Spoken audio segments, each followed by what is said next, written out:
Pá, esse nosso tema é o famoso rir para não chorar, na verdade. Porque a cada... Eu escutei o Antônio, eu já comecei a ficar deprimido. Depois eu escutei o César. Pá. Mas enfim, a gente tem que se alegrar com algumas coisas, né? Uma delas é com a presença de vocês, né? Muito obrigado pela presença.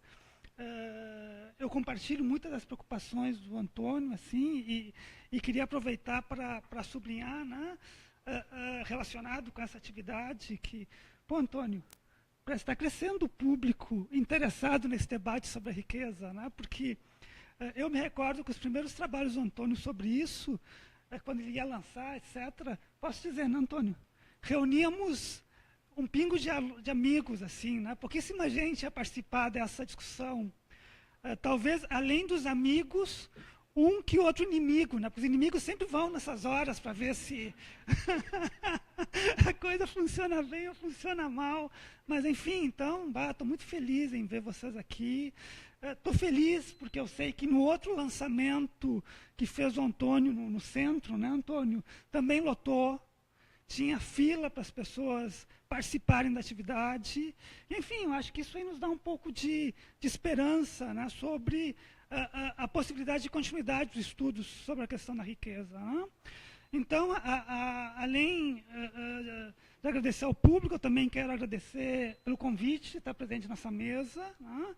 Aqui é uma mesa composta por pessoas que, além de eu ter uma admiração profissional, eu tenho um carinho pessoal bastante grande, assim, né? Como vocês perceberam, eu e o Zé nos conhecemos há muito tempo, né? Desde que eu era coordenador, quase, Zé, que eu era coordenador do DCE, e a gente precisava encontrar algum professor radical para nos apoiar, e o Zé estava sempre disposto, assim, né? Mas eram umas atividades pesadas, estilo, vamos invadir a reitoria, e o Zé, não, vamos. Claro, isso tudo antes dele virar pró-reitor, diretor do FCH, do ILEA, etc. Assim, né? Bons tempos, né, Zé? Bons tempos. Não, podemos retornar, com certeza. Né? Bom, eu também queria parabenizar o ILEA por essa atividade, por essas atividades. Né? Eu agora estava sussurrando aqui com o Zé, conversando a esse respeito, né? E é incrível como com toda a falta de incentivo, sem ter um tostão, o ILEA consegue enriquecer a vida do campus, vamos dizer, e transformar esse nosso espaço num campus acadêmico, né, num lugar que a gente tem acesso a discutir uma série de questões e temas que são centrais, não só para as ciências sociais, mas para a sociedade em geral. Vamos dizer. Então, é incrível, né? Eu acho que a gente só tem que elogiar e estimular essas atividades que o ILEA vem fazendo. Né? Fico muito grato por ter sido convidado para participar nesse momento. E, obviamente, eu queria parabenizar o Antônio pelo livro, assim, né? Que eu compartilho a mesma impressão que falou o César. Assim, né? Um livro extremamente interessante, né? Porque, mesmo com uma capacidade de síntese muito grande, né? O Antônio ele consegue tocar em 3 temas centrais, no meu ponto de vista. Né? Ele bota o dedo na ferida, como a gente costuma dizer. Primeiro, ele contribui para o debate da definição do que é essa concentração de renda, o que é a riqueza. Ter R$1 milhão a ser rico? E daí que o Antônio anda com esse debate da riqueza substantiva. Eu acho que ele é extremamente interessante, assim, porque nós não estamos falando de qualquer riqueza, mas nós estamos falando daquela riqueza que tem capacidade de modificar o mundo, de interferir nas leis, nos governos, nas convenções sociais. O segundo aspecto que é importante no livro do Antônio é que ele discute o impacto disso. Afinal, quais as consequências de uma sociedade nas quais a concentração de renda se desenvolve dessa maneira? Será que isso é bom? Ruim? É o debate que o Antônio coloca. Né? E, por fim, como se essas duas questões não bastassem, vamos dizer, para um único livro, o Antônio apresenta um conjunto de... Não sei se o termo é correto, Antônio, porque eu ia dizer soluções, mas, claro, são soluções para nós, não para os ricos, né? Os ricos, muito provavelmente, não verão com bons olhos as propostas do Antônio, vamos dizer. Mas ele finaliza o livro colocando uma série de pontos que eu acho que são vitais para a gente discutir essa questão, vamos dizer. Eu vou mencionar somente 3, vamos dizer, né? A auditoria cidadã da dívida. Pô, nós não estamos debatendo essas questões. O estabelecimento de um imposto sobre transações monetárias internacionais. Uau, o terceiro é pesado. Reforma da Previdência Pública, eliminando privilégios e reduzindo a subordinação do investimento previdenciário à lógica dos mercados especulativos. Pô, só até aí já tá divertido, né? Acho que já é um debate interessante. E, por fim, como não poderia deixar de ser, imposto sobre as grandes fortunas. Bom, cito esses elementos porque eles nos ajudam a compreender, do meu ponto de vista, o porquê um pouco dessa dificuldade das ciências sociais enfrentarem o tema da concentração da riqueza, vamos dizer, né? Bom, a minha explicação ela é muito simples. Intelectual não gosta de colocar a mão em vespeiro. E esse tema é um grande vespeiro, vamos dizer, né? Porque é um vespeiro não somente em termos do seu impacto social, especialmente num momento que nós vivemos uma enorme onda conservadora, de onde qualquer tema que se coloque de encontro aos setores produtivos é extremamente mal visto, com prejudicial ao progresso e ao desenvolvimento. E, além disso, eu não sei se minha expressão vai ser muito adequada, assim, né?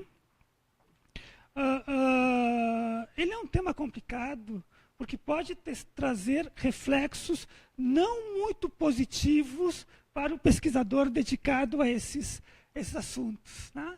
E esses efeitos não muito positivos vão desde os famosos recadinhos via e-mail, via Facebook, né, até, quem sabe, um ou outro processo judicial por violar a privacidade de uma eminente figura pública da sociedade. Assim, tá? Bom, então, acho que não precisa mais explicar por que não é um tema que seja tão badalado, apesar da sua importância, né? E, claro, esse é um fenômeno que se expressa não só na sociologia, em todos os departamentos, na ciência política. Nós estamos muito longe de ter interesse por debater não só a concentração da riqueza, como o surgimento dos super ricos, né? A comodidade, ela predomina em muitos aspectos, né? E eu, por fim, nessas colocações gerais, vamos dizer, queria dizer que eu me sinto bastante contente de poder participar de uma mesa sobre esse assunto, precisamente no momento atual, assim, né? Eu acabei de falar um pouco essa questão da onda conservadora, né? E notadamente em Porto Alegre, né? Não sei se nós estamos fazendo a relação entre as coisas, mas enfim, essa última semana, algumas notícias eu achei bastante duras em termos da própria condição de Porto Alegre e do Brasil como uma sociedade democrática, mas democrática no sentido de uma sociedade liberal, democrática, assim, né? Eu acho que um desses fatores,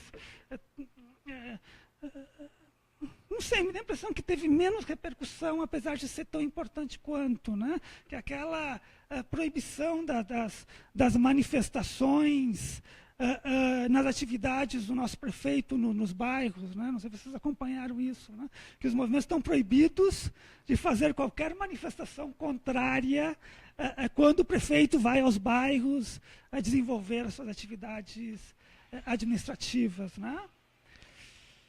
É forte, isso é muito forte, assim, né? E, bom, e a segunda questão é essa do cancelamento da exposição queer, né? Eu acho que é uma coisa que pegou assim, todo mundo.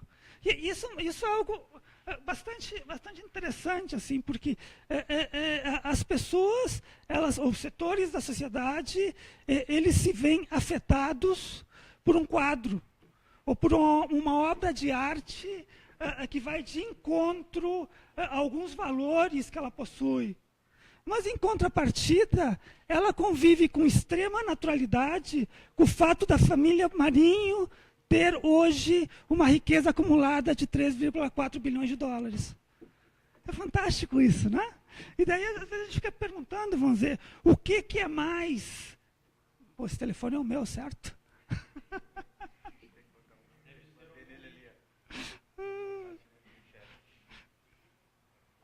Todo mundo se olhando assim, mas de quem que é esse telefone?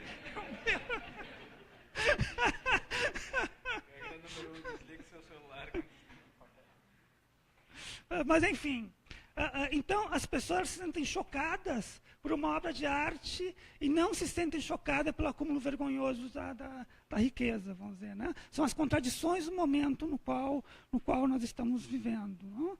Mas, claro, eu elogiei o trabalho do Antônio, mas é importante sublinhar, vamos dizer, né? A dificuldade de pesquisa desse tema, que foi uma coisa que aqui o Antônio e o César já comentaram, né? Que falaram nessa questão da riqueza mistificada. Né? Porque, claro, é muito difícil, vamos dizer, porque hoje esse discurso do poder do dinheiro, do desenvolvimento, da importância dos setores produtivos serem estimulados para que o país ou o mundo possa avançar, vamos dizer, é um discurso muito forte e com enraizamentos, bom, para ser clichê, profundos. Não é? E isso em todas as partes. Eu abri mão um pouco dos meus critérios, sei lá, dos meus gostos, etc. E vim fazer uma pesquisinha no site aquele Vomices, né, que não sei se que as pessoas conhecem, vamos dizer, né? É um site de defesa do libertarianismo.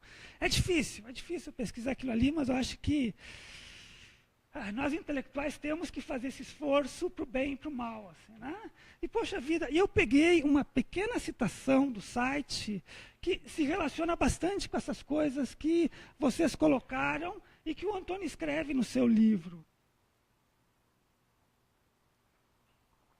Que é essa tentativa de isolar a riqueza, a concentração da riqueza e as suas consequências. Então, no site diz assim, num texto que se chama, o título é bom, O luxo de alguns e a desigualdade de riqueza e de renda. Pô, tu pega esse título e pensa aquele, né? Mas enfim, então, qual é a frase? É incorreto dizer que alguns são pobres simplesmente porque outros são ricos. Se uma sociedade capitalista fosse substituída por uma sociedade baseada na igualdade de renda, aquilo que nós... Todos os cidadãos se tornariam muito mais pobres. Por mais paradoxal que isso possa soar, os pobres só recebem o que recebem, só podem viver porque os ricos existem. Não fossem os ricos, todo mundo agradecendo aos ricos na sua oração noturna, certo? Muito obrigado por vocês existirem. Não fossem os ricos, os pobres certamente estariam em uma situação muito pior. É duro, né, gente? É duro escutar esse tipo de coisa. Mas, para mim, isso é o que mais me preocupa, que esse discurso, ele não é somente forte entre os setores que acumulam riqueza, e que é uma coisa muito natural, eles estão defendendo, né, o seu pão, para dizer de alguma maneira, o seu Lamborghini, né? O seu Lamborghini. Mas é um discurso extremamente presente nos diferentes setores da sociedade. Tem uma cientista política norte-americana que ela é bem interessante, assim, e nós discutimos pouco a obra dela na URGS, Wendy Brown. Né? A Wendy Brown tem uma tese que eu cada vez estou mais convicto dessa ideia. Ela diz que uma das grandes mudanças do modelo, uma das grandes mudanças do neoliberalismo é que ele deixou de ser uma política meramente governamental, ou seja, uma estratégia levada adiante por governos, e passou a ser um modo de vida. Modo de vida. É óbvio, né? As pessoas aqui que já foram minhas alunas, ou que participaram de alguma aula minha, sabem como eu sou chato repetindo essa ideia de que o consumo nos conquistou. O consumo é aquela pedra de Midas que incluiu o conjunto da sociedade na defesa do modelo de organização de uma sociedade de mercado. Porque todos nós consumimos, todos nós queremos consumir e cada vez queremos consumir mais. Se não são grandes coisas, se nós não podemos ter o Lamborghini, podemos ter o celular do momento, o computador mais avançado, a roupa, enfim. Né? Então, esse que é o nosso problema, vamos dizer. Né? Esse discurso não é só um discurso liberal. Né? Todos vão recordar, desculpe quando eu falo todos, por favor, entendam todos e todas, certo?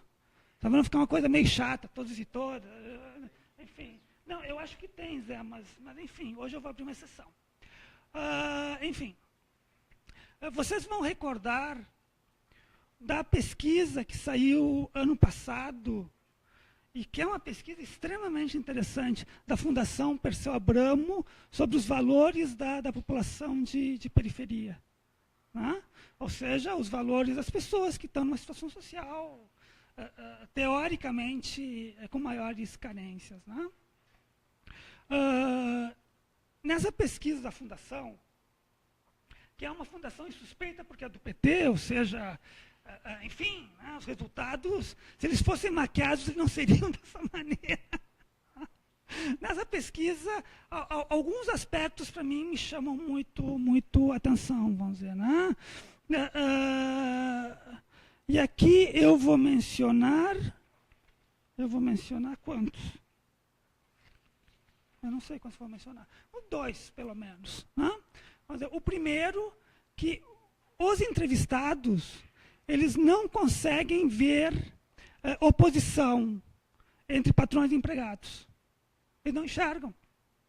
As pessoas, no seu espaço de trabalho, eles não veem que exista algum antagonismo entre os interesses do patrão, do dono, e daquele que trabalha na empresa ou no comércio, sei lá o que for. Acho primeiro dado interessante dessa pesquisa. Assim, né? Um segundo dado importante é aquele que converge para a ideia de que uma ideia majoritariamente apoiada, que o Estado é o grande vilão da sociedade. Porque o Estado é o foco da corrupção política. E, articulado com essa ideia do Estado, o terceiro elemento dessa pesquisa que me chama muito atenção, ou me chamou muito atenção, é a ideia de que os impostos prejudicam a sociedade. E que se deveria cada vez mais reduzir impostos para poder fomentar o desenvolvimento econômico, no caso local. Então, repito, os valores das pessoas da periferia de São Paulo. Não tem muita diferença com essa ideia de que a riqueza faz bem para a sociedade. Né? Mas como se isso não fosse o suficiente, do meu ponto de vista, essa ideia dos benefícios da riqueza, né? Ele não fala da concentração de renda dessa maneira dura como o Antônio apresenta, né? Mas o benefício dos setores produtivos. Pô, é uma coisa tão consistente, né, que até os governos intitulados de esquerda ou progressistas fazem políticas bastante semelhantes a esse respeito. Né? E aí, de novo, o governo Lula e os governos Lula e o governo Dilma, que também, vamos dizer, fizeram um enorme número de concessões e liberações para quê? beneficiar as grandes empresas. Sob que argumento? Isso levaria ao progresso econômico. Né? O problema de tudo isso, que até agora carecemos de dados que apontem que incentivos fiscais para grandes empreendimentos econômicos trazem benefício para o conjunto da sociedade. Nós temos um conjunto de dados que demonstram como as empresas se beneficiam desse processo. Como a riqueza dos donos das empresas crescem. Agora, sobre o impacto positivo da sociedade, nós não temos muitas informações. Né? E possivelmente nós não temos muitas informações, porque essas informações elas não existem, vamos dizer. Né? Na prática,